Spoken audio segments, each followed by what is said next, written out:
يا نهضة العلماء أنت محبتي ومودتي ومسرتي ورضائي. والصلاة والسلام على سيد الوجود سيدنا ومولانا محمد الأحمد الأسعد المحمود صلى الله عليه وعلى آله وأصحابه أهل الكرم والجود. رب اشرح لي صدري ويسر لي أمري واحلل عقدة من لساني يفقه قولي. سبحانك لا علم لنا إلا ما علمتنا إنك أنت العليم الحكيم. أما بعد. Hadirin muhtamin, para kiai, para syekh, wa ala muqaddimatihi yang terhormat Bapak Profesor Dr. Cecep Syarifuddin MPD, Bapak yang mewakili para pejabat pemerintah baik dari Kodim, dari Polres dan dari pemerintah daerah Kabupaten Cirebon, para wali-wali murid, hadirin hadirat, anak-anakku, para santri, putra dan putri. Alhamdulillah, syukurillah, pada tahun ini kembali kita bisa melaksanakan malam syukuran haflah akhir sana dirasiyah diniyah dari Asrama Nadwatul Ummah Pondok Pesantren Buntet Cirebon. Dan untuk kali ini alhamdulillah saya dapat melaksanakan khitanan salah seorang cucu saya dari gigi, cucu samping, cucu iringan, yaitu Sayyid Habib Syarif Haidar Ali bin Nizar Al-Attas. Mari kita bersama-sama mengajarkan doa kepada Allah. Semoga kita semua senantiasa mendapatkan taufik, hidayah, ma'unah, inayah, ridho dan rahmat dari Allah Subhanahu wa taala. Semoga kita semuanya mendapatkan syafaatnya Nabi Muhammad sallallahu alaihi wasallam. Semoga, dan saya minta doa pada bapak-bapak hadirin hadirat, ibu-ibu semua, doakanlah agar anak-anak santri yang sedang menuntut ilmu pesantren di sini, di asrama Nadwatul Ummah khususnya, umumnya di pondok pesantren Buntet, mendapatkan ilmu yang bermanfaat dunia dan akhirat. Mari kita pun berdoa, semoga saya dan saudara-saudara semuanya mendapatkan husnul khatimah, dan kita pun kembali bisa berkumpul dengan selamat bersama para ulama, para aulia, para syuhada, para salihin minad dunya ilal akhirah. Amin ya rabbal alamin. Bapak-bapak dan saudara-saudara, selanjutnya saya minta maaf kalau dalam sambutan ini saya tidak bisa dengan berdiri. Kenapa? Karena bapak-bapak semuanya duduk. Kalau saya berdiri saya kira kurang pas. Apalagi panitia sudah memberi kursi sama saya. Kalau tidak duduk saya khawatir panitia tersinggung. Untuk saya tidak minta kursi tapi diberi kursi. Padahal saudara tahu zaman sekarang betapa repotnya orang berebut kursi. Oleh karena itu saya duduk saja. Bapak-bapak, ibu-ibu dan saudara-saudara, pondok pesantren sebagai suatu lembaga pendidikan keagamaan Islam tentunya di samping mempunyai berbagai macam kekurangan, tapi kalau dengan segala kekurangan pondok pesantren sekarang ini masih eksis. Tentunya itu karena adanya nilai-nilai plus yang dirasakan sekalipun mungkin tidak bisa diucapkan oleh umat. Sebab kadang-kadang umat sekarang ini banyak sekali mengalami situasi, banyak sekali mengalami keadaan di mana mereka umat bisa merasakan tapi tidak bisa mengucapkan. Tidak bisa mengucapkan ini ada kalanya. Karena memang dia sendiri tidak punya kemampuan untuk ngomong, atau juga kadang-kadang karena ada faktor-faktor eksternal yang membuat mereka wegah, malas ngomong, atau barangkali juga mungkin takut ngomong. Nah, saudara-saudara sekalian, dalam keadaan semacam sekarang pondok pesantren masih bisa eksis. Kenapa? Mungkin kalau bisa di sini saya sampaikan adalah salah satunya karena pondok pesantren adalah satu lembaga pendidikan yang berpegang teguh pada misi moral, misi akhlak. Akhlak di sini bukan hanya sekedar unggah-ungguh, sopan santun, tata krama, bahasa kromo ini. Bukan hanya itu hanya bagian kecil saja daripada akhlak. Sebab akhlak sebenarnya adalah segala yang menyangkut moralitas. Dan kalau kita berbicara akhlak, saudara-saudara sekalian, betapa pentingnya akhlak ini bisa digambarkan daripada apa yang dikatakan oleh Sayyidina Ali bin Abi Thalib radhiyallahu taala anhu wa karramallahu wajhahu.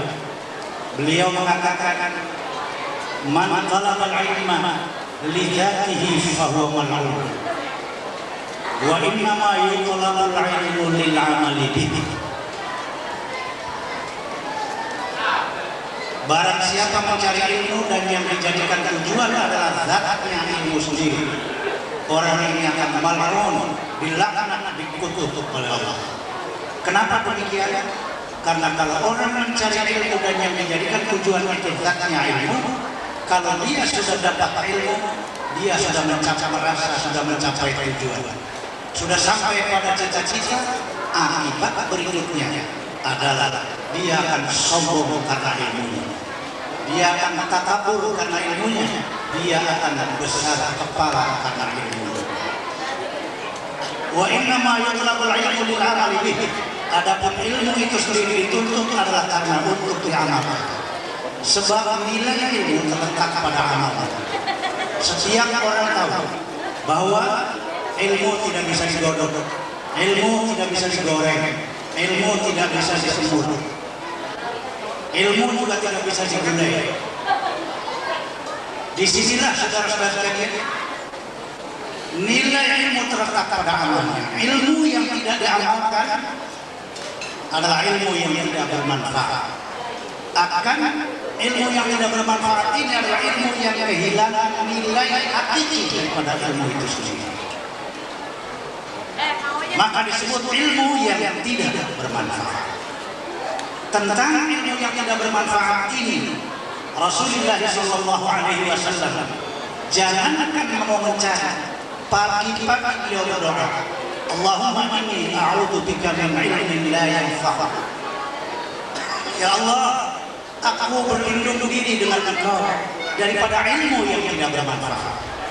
Sebab ilmu yang tidak bermanfaat hanya akan mendatangkan kutukan dan laknat Allah.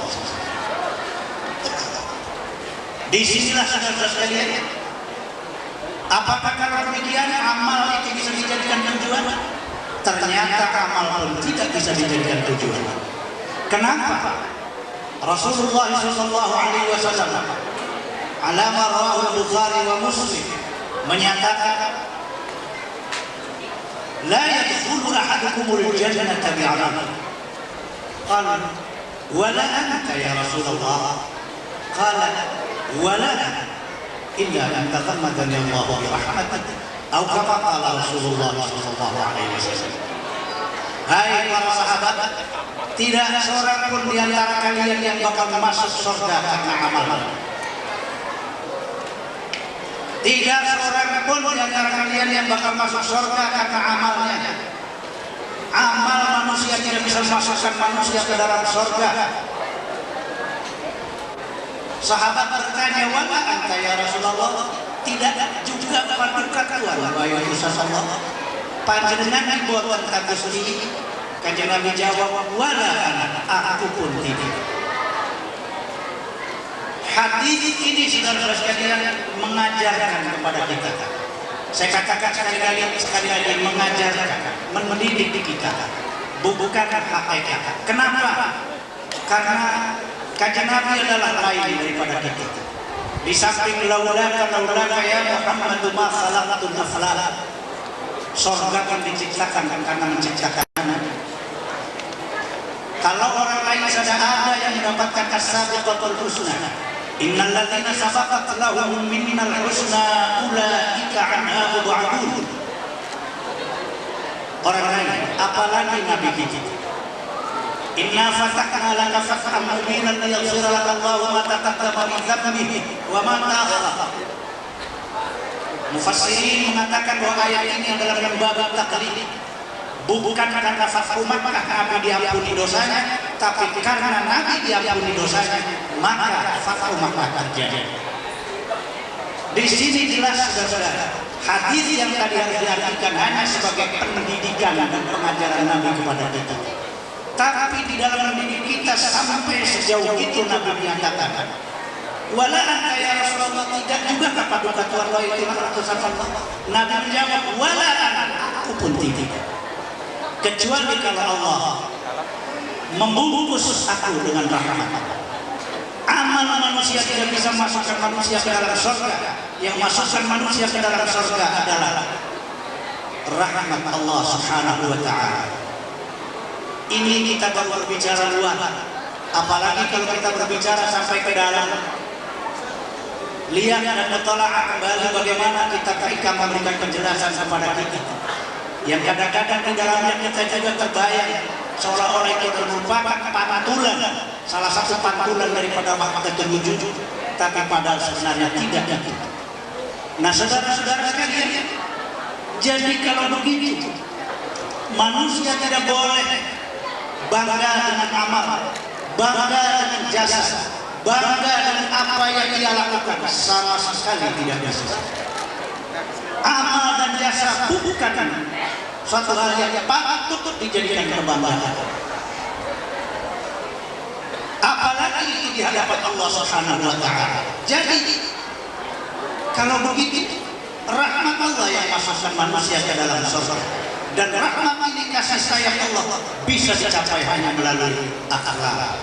Itulah yang dimaksudkan oleh Al-Imam Abul Qasim Al-Junayd Al-Baghdadi rahimahullah, yang menyatakan samratul ilmi al-akhlaq, buah daripada ilmu adalah akhlak. Saudara-saudara, jadi tujuan kita mencari ilmu adalah bukan ilmu sendiri. Tujuannya adalah untuk diamalkan, untuk menumbuhkan akhlak di dalam diri kita. Kalau saja ilmu dan amal itu bisa dijadikan tujuan, ilmu dan amal bisa dijadikan tujuan hidup, niscaya makhluk Allah yang paling sukses adalah iblis. Barangkali saudara-saudara semuanya tahu iblis. Tahu nggak iblis? Bukan tahu lagi, teman sejak malaikat. Iblis, kenapa? Al-Imam Abu Mansur Muhammad bin Mahmud Al-Maturidi di dalam tafsirnya, Tafsir Al-Maturidi, Takwilan Ahli Sunnah, mengatakan kana iblis min aktsaril malaikati ilma wa amalan. Iblis itu adalah setengah daripada malaikat yang ilmu dan amalnya paling banyak. Malaikat ilmunya, amalnya semua kalah sama iblis. Itu malaikat. Apalagi kiai jempol, apalagi cuma ustaz. Jauh. Malaikat semua kalah sama iblis. Amalnya, jasanya iblis mengalahkan semua amal dan jasanya malaikat. Disebutkan iblis pernah sujud terus-menerus di hadapan Allah 40.000 tahun. Iblis pernah rukuk di hadapan Allah terus-menerus 40.000 tahun. Iblis juga pernah i'tidal terus di hadapan Allah 40.000 tahun. Ketika bumi dikacau Banu-Jan, iblis waktu itu sedang menjabat sebagai komandan pasukan khusus malaikat dan Kopassus Malam. Allah hanya mempercayakan iblis untuk mengamankan bumi daripada kekacauan yang ditimbulkan oleh Banu-Jan. Iblis turun ke dunia dengan pasukannya. Operasi penghancuran Banu-Jan dilakukan. Berhasil, bumi kembali aman. Kembali layak huni adalah jasanya iblis. Lebih daripada itu semua, iblis punya hubungan yang sangat dekat dan langsung dengan Allah. Bukti kedekatannya iblis dengan Allah, iblis diperintah berani nolak. Bukan hanya nolak, ketika dimarahi oleh Allah, iblis berani jawab. Bukan hanya jawab, tapi berani mengemukakan argumentasi yang menurut iblis rasional. Bayangkan ketika diperintahkan oleh Allah, wa idh qulna lil malaikati isjudu li Adam fasajadu illa iblis aba wastakbara kana minal kafirin. Elit nalika aku amat kemari para malaikat kabeh, para malaikat sliramu kabeh tak tahu apa sudah marah-marah itu sengaja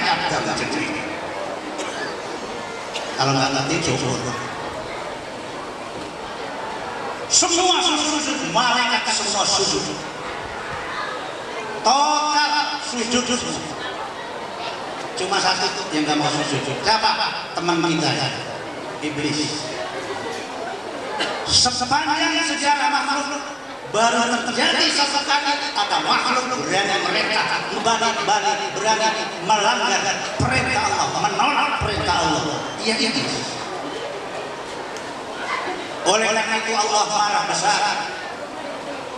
Iblis dimarahi oleh Allah.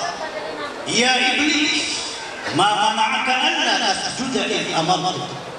Qala ana khairun minhu. Khalaqtani min nar wa khalaqtahu min tin. Iblis, opo sing ngalang-alangi kowe sujud marang Adam, nalika tak perintah ini kamu. Apa yang menekan kau sehingga kau tidak mau sujud pada Adam ketika kau perintah? Bayangkan saudara-saudara, dimarahi oleh Allah. Kita kadang-kadang baru dimarahi Pak Lurah dulu nggak bisa jawab. Iblis bukan lurah, lebih dari presiden jawab. Ana khairun minhu. Khalaqtani min nar wa khalaqtahu min tin. Ya Tuhan, hamba lebih baik daripada Adam. Karena Adam aku hamba paduka ciptakan daripada api, sedangkan Adam hanya paduka ciptakan daripada tanah. Api lebih baik daripada tanah. Buktinya api ini selalu maunya ke atas, tanah dilemparkan ke atas dan maunya ke bawah. Api lebih baik daripada Adam, api lebih baik daripada tanah. Oleh karena itu kalau paduka Tuhan perintahkan saya sujud pada Adam, maka perintah paduka Tuhan perintah yang terlalu doktrinal, perintah irrasional, perintah yang tidak sesuai dengan pola dasar pemikiran ilmiah modern. Sebagai manusia, sebagai makhluk yang abad, yang hidup di abad teknologi canggih, aku tidak mau begitu saja menerima doktrin irrasional semacam ini. Tidak ada Tuhan. Coba, apa enggak hebat? Di hadapan Allah berani jawab, mengajukan argumentasi yang kata dia itu rasional. Di sini Allah tidak jawab. Kenapa? Kenapa Allah tidak jawab? Sebab tidak perlu Allah yang jawab. Kalau Allah jawab berarti Allah terpancing oleh iblis. Maha suci Allah dari keterpancingan terhadap iblis. Allah tidak jawab. Maksudnya isyarat dari Allah. Yang jawab cukup Ustaz Cirebon. Gimana jawabnya? Iblis. Allah tidak menuntut otak kamu. Allah tidak menuntut rasio kamu. Allah tidak menuntut ilmu kamu. Allah tidak menuntut otak kamu. Yang dituntut oleh Allah adalah hati dan jiwa. sejauh mana totalitas penyiaran ini pada seluruh konsepsi Allah, baik yang rasional ataupun yang irrasional. Perkara kau diciptakan dari api, Adam diciptakan daripada tanah. Kamu saja tahu, apalagi Allah yang menciptakan kamu punya ilmu itu aja dipamerkan pada Allah. Apa enggak malu? Dasar enggak punya akal gitu. Nah, di sini bahkan Allah lalu mengusir iblis. Ukhruj minha fa innaka rajim wa inna 'alaika la'nata ila yaumiddin. Iblis karena memang dia sudah bertindak indisipliner, maka tidak perlu lagi Allah jawab, yang perlu adalah tindakan. Allah menyatakan, hai iblis, saat ini kau dinyatakan sebagai persona non grata dari sosok. Mulai saat ini aku nyatakan kau, aku khusus keluar dari sosok. Laknat akan senantiasa menyertaimu sampai hari kiamat. Keluar. Diusir. Sudah diusir begitu, apakah kau iblis? Tidak. Diusir juga siapa? Ya Tuhan, kata iblis. Ya Tuhan, baik. Rabbi fa'anzirni ila yaumi yub'atsun. Qala innaka minal munzirin ila yaumil waqtil ma'lum. Kata Allah, kata iblis, baik. Begitu baik. 40.000 tahun aku sujud di hadapanmu, 40.000 tahun aku i'tidal di hadapanmu, 40.000 tahun aku rukuk di hadapanmu. Bumi kembali aman adalah jasa saya. Tapi semua itu nampaknya balasan yang aku terima adalah pengusiran dari rahmat. Mentang-mentang engkau maha saya Tuhan. Namun demikian, kalau begitu memang Anda, aku akan segera keluar dari sosok. Terima kasih. Selamat jalan. Baik, aku keluar. Dayanya tuh iblis. Kurang sudah keluar dari surga, bukannya kapok. Dendam pada Nabi Adam. Kurang senjata. Makhluk kemarin sore sudah berikan banyak ilmu. Akan aku usahakan biar dia keluar dari surga. Dan seterusnya enggak habis.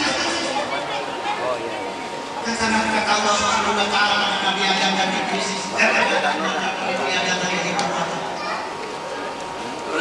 Ya bagian top. Wala taqrabu hadhihi syajarata akan sekarang seseorang baru bila Allah seseorang tapi tidak ada wujud sangat utama dari sisi hati. Itu sesuatu sisi seperti batas yang tidak siap dan tidak Nabi yang dia masuk. Iblis juga sama, iblis berusaha menggoda. Nabi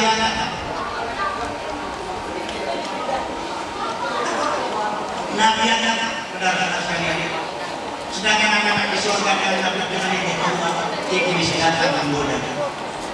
Kata Nabi Adam, kok kamu di sini? Loh, kamu di sini? Ya kan kamu sudah diusir. Nah siapa ngomong? Semua juga udah ngomong. Kamu udah diusir. Alasan yang saya itu. Nah buktinya mau masih di sini. Nih ngomong-ngomong kan digoda. Akhirnya Nabi Adam berjodoh. Itulah di mana kata gagal ini? Iblis bukan gagal, pentingnya akhlak. Itulah maka pondok pesantren adalah satu lembaga pendidikan keagamaan Islam yang mengutamakan akhlak dan bukan berarti menomorduakan ilmu, sama sekali tidak. Artinya setiap ilmu yang telah dikuasai dan diketahui dituntut untuk segera diamalkan karena ilmu sendiri bukan tujuan. Inilah saudara-saudara sekalian. Oleh karena itu jangan kaget kalau anak-anak pesantren asrama Nahdlatul Ummah di sini ditekankan sekali masalah akhlak. Kalau cara mau saya ngomong gampang, di samping yang tadi, salah satu daripada yang bertentangan dengan akhlak adalah sombong. Maka kalau saya mau gampang ngomong, kenapa anak-anak di sini ditekankan akhlak sopan santun? Karena sombong tidak usah diajari. Sombong tidak perlu dididik, masing-masing nanti pintar sendiri. Ya, kalau ada tamu nggak mau memandang muka, kalau ada orang tua tunggu. Kalau ngobrol dengan ustadznya harus dengan duduk sopan santun. Kenapa? Hal yang demikian ini harus dididik. Perkara sombong, percaya, nggak usah dididik, nggak usah dilatih, sampai di rumah pintar masing-masing. Sekalipun itu tidak sama sekali tidak saya harapkan. Benar itu sulit sekali dilakukan, tapi untuk berbuat salah banyak sekali pendorong orang untuk berbuat salah. Begitulah saudara, kalau ada kurang dan lebih di dalam saya ibu anak-anak bapak-bapak dan ibu-ibu, saya minta maaf dan saya minta maaf sekali lagi minta maaf. Kemudian selanjutnya terutama sekali kepada Al-Mukarram Bapak Profesor Dr. Cecep Syarifuddin MPD, saya ucapkan banyak terima kasih. Kalau beliau ini saya aturi mendadak dan diaturi melalui telepon. Kenapa? Karena saya mendapatkan keputusan yang semula Pak Kapolri mau silaturahmi Pak Rahmin Dauri Menteri Kelautan, tapi karena sudah ada sidang tahunan MPR di mana semua pejabat tinggi negara harus semua konsentrasi di Jakarta, maka terpaksa tidak bisa dilaksanakan dan keputusan itu baru saya terima kemarin sore. Maka pertemuan ini direncanakan amat sangat mendadak sekali sehingga segala sesuatunya kurang. Tapi nampaknya Pak Profesor Cecep Syarifuddin, beliau sekalipun dengan cara begitu beliau bisa hadir, memerlukan hadir, sekalipun saya sangat percaya kesibukan beliau tentu bertumpuk-tumpuk, apalagi sebagai seorang pengurus anggota, salah seorang ketua Tanfidiyah, pengurus besar Nahdlatul Ulama, juga beliau adalah seorang guru besar. Saya ucapkan banyak terima kasih dan saya minta maaf. Dan kepada saudara-saudara sekalian, silakan simak, silakan masukkan ke dalam hati, silahkan dengarkan sebaik-baiknya nasihat-nasihat pidato ilmiah dari Pak Profesor Dr. Cecep Syarifuddin MPD. Beliau adalah putra dari almarhum wal maghfur Sayyidina wa qudwatina, ulama besar dan wali besar dari Bogor, Al-Mukarram Kiai Haji Muhammad Nafal. Dan beliau adalah menantu dari seorang ulama besar, yaitu Profesor Kiai Haji Anwar Nusantara. Yang Profesor Doktor bukan hanya beliau, ibu istri beliau juga doktor. Memang luar biasa sarjana, putra-putranya semua sarjana. Simaklah keterangan beliau, ikutilah nasihatnya, bawalah dan amalkan di rumah. Terima kasih. Wassalamualaikum warahmatullahi wabarakatuh.